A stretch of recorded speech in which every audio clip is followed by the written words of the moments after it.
তুমি জানলা টপকে পালিয়ে যাও। এই শালা তুফান তুফান তুফান তুফান! তুমি তুমি বুঝতে পারছো না আমি তোমাকে এখানে রাখতে পারবো না। আমি জানি তুই এখানে আছিস। হিম্মত থাকে তো বাইরে আয়। দেখো এই বস্তিতে আমি অনেককে মরতে দেখেছি, অনেক কেঁদেছি, আর কাঁদতে পারবো না বাবা। আমি 3 গুনছি। আর এই বস্তিতে কেউ কষ্ট পাবে না নাসির চাচা, কাউকে কাঁদতেও হবে না।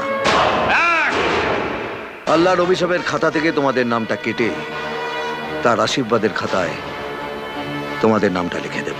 2 তোমার আল্লাহ আমাকে হাড়ে হাড়ে চেনে, জানে এ শালা বছরে 1-8 বার আসে, আর যখন আসে সবাই ফাঁসে।